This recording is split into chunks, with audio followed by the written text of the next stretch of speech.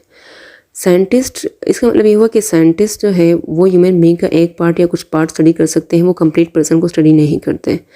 ہم as an example بیہیویئرزم کے school of thought کے لیتے ہیں.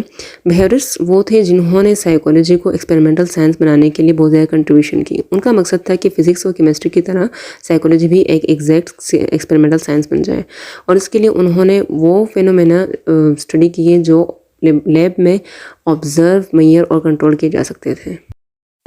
بیہیویئرسٹس کا یہ خیال تھا کہ انوائرمنٹل فیکٹرز کا بہت زیادہ اثر ہوتا ہے انسانی بیہیویئر پر، لیکن وہ فریڈم آف چوائس اور مورل ڈیسیجن میکنگ کو ایکسپلین نہیں کر سکے.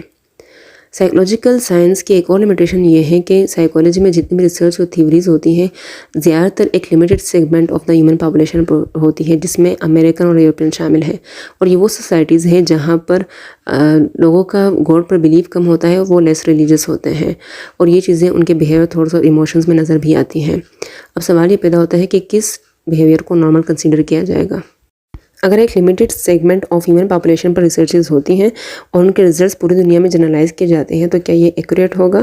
اس قسم کے سوالات اب کراس کلچرل اور کلچرل سائیکالوجی کی طرف سے اٹھائے جا رہے ہیں، اور سائنٹسٹ بھی اب اس بات کو سمجھنا شروع ہو گئے ہیں کہ جو بیہیویئر ایک سوسائٹی میں نارمل کنسیڈر کیا جاتا ہے ضروری نہیں کہ وہ باقی سوسائٹیز میں بھی نارمل ہی ہوں. اس بات کا خاص خیال اسلامک سوسائٹیز میں ویسٹرن تھیوریز کو جنرلائز کرتے ہوئے رکھنا چاہیے. Sources of knowledge from the Islamic perspective. Islamic perspective کے مطابق اسلام میں the primary source of knowledge اور اتھارٹی صرف قرآن اور احادیث اور سنت نبی صلی اللہ علیہ وآلہ وسلم ہے. اللہ تعالیٰ ہمارے کریٹر ہے اور اللہ تعالیٰ کے پاس ہر چیز کا علم ہے، وہ ہم سے ہمیں زیادہ اور بہتر جانتے ہیں. جس طرح سورہ ملک میں اللہ تعالیٰ فرماتے ہیں، کیا جس نے پیدا کیا وہ نہیں جانتا، حالانکہ وہی ہر باریکی کو جاننے والا بڑا خبردار ہے. اسی طرح سورہ ملک میں ایک اور جگہ اللہ تعالیٰ فرماتے ہیں کہ اور تم اپنی بات چھپاؤ یا اعلانیہ کہو، بے شک وہ تو دلوں کے رازوں سے بھی خوب واقف ہے. ریولیشن اسلام میں وہ فاؤنڈیشن ہے جس کے بیس پر ساری نالج بلڈ ہوتی ہے، اور قرآن چونکہ اللہ تعالیٰ کا آخری کلام ہے اس کو بالکل پرفیکٹ اور کمپلیٹ سمجھا گیا ہے. جس طرح قرآن کے سورہ بقرہ آیت نمبر 2 میں اللہ تعالیٰ فرماتے ہیں کہ یہ وہ کتاب ہے جس میں کوئی شک نہیں اور یہ ہدایت ہے متقین کے لیے. قرآن کے بعد سب سے زیادہ اہمیت احادیث نبوی اور سنت نبی صلی اللہ علیہ وسلم کو دی جاتی ہے، کیونکہ احادیث اور سنت نبی صلی اللہ علیہ وسلم بھی وحی کا ہی ایک پارٹ ہے. وہی چونکہ کریٹر کی جانب سے آتی ہے یعنی اللہ تعالیٰ کی طرف سے، تو وہی کے ذریعے ہی ہم true nature of the civil اور انسین ورلڈ کو انڈرسٹینڈ کر سکتے ہیں اور ایسے میتھڈز کو آئیڈینٹیفائی کر سکتے ہیں جو سول پیوریفیکیشن میں ہیلپ فل ہو سکتی ہیں. اللہ تعالیٰ وہ واحد ذات ہے جس کے پاس سین اور انسین دونوں ورلڈز کا اتھینٹک اور کمپلیٹ نالج موجود ہے، تو ہمیں نالج اور گائیڈنس کے لیے اللہ تعالیٰ کی طرف ہی جانا ہوتا ہے. ریولیشن کو پرائیورٹی دینے کا ہرگز یہ مطلب نہیں ہے کہ اسلام یا مسلمز ریزننگ اور سائنس کو اگنور کرتے ہیں. قرآن میں اور کئی حدیث میں بار بار انسانوں کو دعوت دی گئی ہے کہ وہ اس یونیورس میں اور خود اپنے آپ میں غور و فکر کریں، لیکن reasoning secondary source of knowledge ہے جبکہ پرائمری سورسز آف نالج قرآن اور احادیث ہی ہے. اگر ہم ریزننگ کو ہی نالج گین کرنے کا کرائٹیریا بنائیں without taking guidance from primary sources of knowledge تو ہمارے مس گائیڈ ہونے کے چانسز زیادہ ہو جاتے ہیں. سیکولر اپروچ میں سائنٹیفک نالج اور ریلیجن کو ڈیفرینشیٹ کیا جاتا ہے، جبکہ اسلامک پوائنٹ آف ویو کے مطابق سائنٹیفک نالج اور ریلیجن کو ڈیفرینشیٹ نہیں کیا جانا چاہیے بلکہ یہ ساتھ ساتھ ہی کام کرتے ہیں. سائنٹیفک ڈسکوریز اللہ تعالیٰ کی مرضی سے ہی ممکن ہو پاتی ہیں. یہ اللہ تعالیٰ ہی ہے جس نے ہمیں مائنڈز، ریسورسز اور وہ ٹولز دیے ہیں جن کی مدد سے ریسرچز، ڈسکوریز اور ڈیولپمنٹس ممکن ہو پاتی ہیں. ریولیشن چونکہ اللہ تعالیٰ کی طرف سے ہے یعنی قرآن اور سنہ، اس لیے یہ الٹیمیٹ ٹروتھ ہے کیونکہ اللہ تعالیٰ ہمارے کریٹر ہیں اور اس ٹروتھ میں، اس نالج میں کوئی مسٹیک ہونے کے چانسز نہیں ہیں، جبکہ science product of human reasoning ہے جس میں ایررز کے اور مسٹیکس کے چانسز ہیں. مسلمانوں کو ان ریسرچز اور سائنٹیفک ایکسپیرینسز سے ضرور فائدہ لینا چاہیے جو قرآن اور حدیث کے ساتھ مطابقت رکھتے ہوں اور ان کے ساتھ کنٹراڈکشن میں نہ آتے ہوں. آج کے لیکچر سے ریلیٹڈ آپ کی کسی بھی قسم کی کوئری ہو آپ کمنٹ سیکشن میں پوچھ سکتے ہیں. میری پوری کوشش ہوگی کہ آپ کے کویشچنز کو کمنٹ سیکشن میں یا آنے والی ویڈیوز میں ایڈریس کیا جا سکے. اسی کے ساتھ آج کے لیکچر کا اختتام ہوتا ہے. اگلی ویڈیو تک مجھے اجازت دیجیے. اللہ حافظ.